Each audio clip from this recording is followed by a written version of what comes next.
I'm here with Robert Frankel from Abacorp CNC. I'm And, Rob. yep. Rob recently purchased a compact robotic loading cell from automated manufacturing.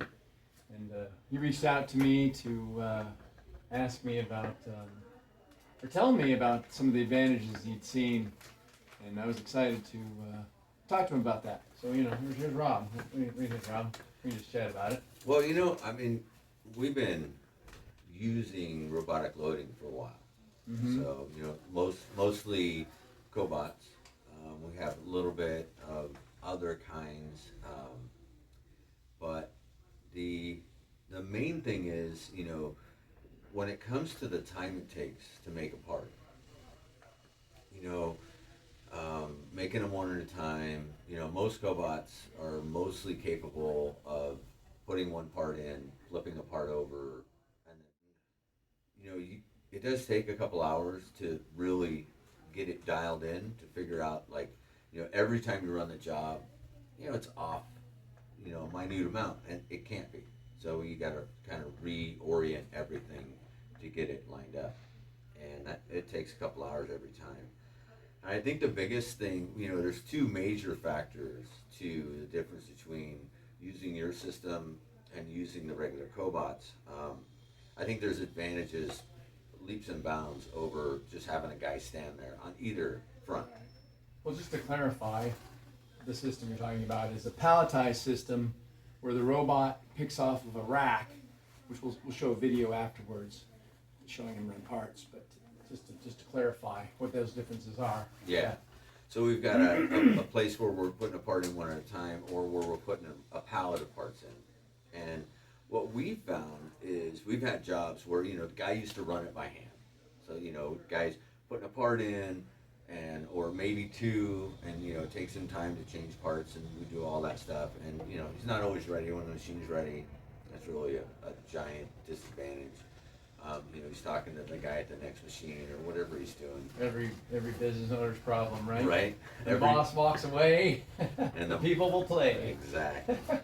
So you've got a situation where you can't control production. So you go to cobots, and we start doing it with cobots, and we saw some benefit, and we continue to see benefit there. But like in a particular job that we're running right now, we run a few thousand at a time. And it's funny because when you run a few thousand parts at a time, and a guy is responsible for the throughput, all of a sudden the inefficiencies just go up, up, up, up. It gets worse. No, everybody gets bored. They get tired of running that job. Whatever the case may be, and it's dependent on him. He's got to be there, or you're not going to make parts. So we go to the cobot, and we think that's an adequate solution. We got the guy to manage the cobot, and then he's okay. The cobot does his thing. But then we went to the automated manufacturing system, and having the pallet system where your multiple pallets set up, ready to go, and now the guy, he works for a few minutes, and then he goes and does something else. And meanwhile, the machine runs for an hour, 2 hours, 3 hours, depending on how many pallets you set up. And it never stops.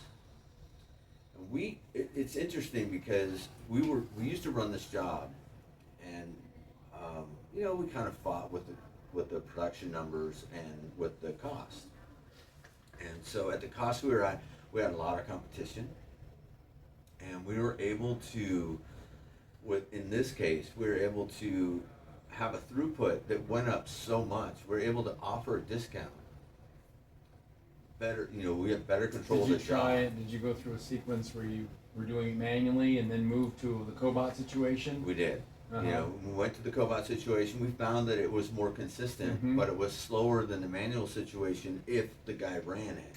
But we couldn't count on that. So the cobot situation seemed to be better.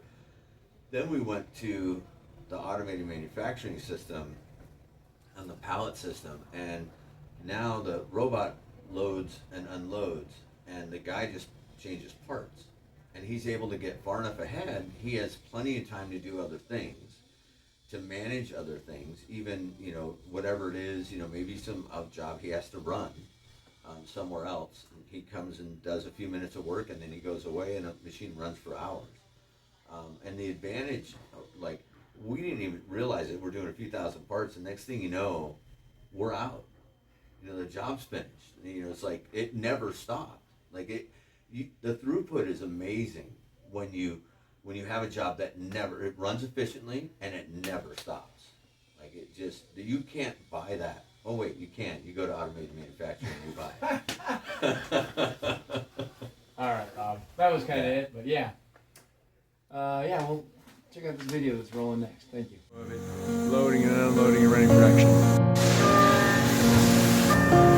He's starting till the machine is empty.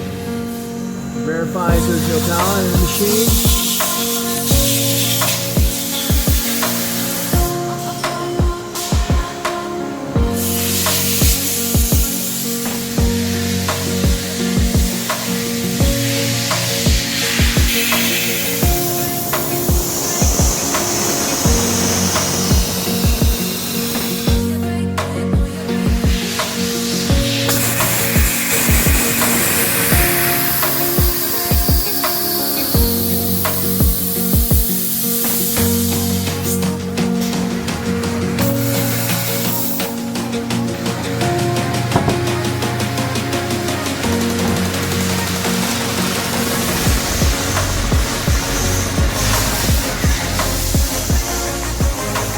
New part.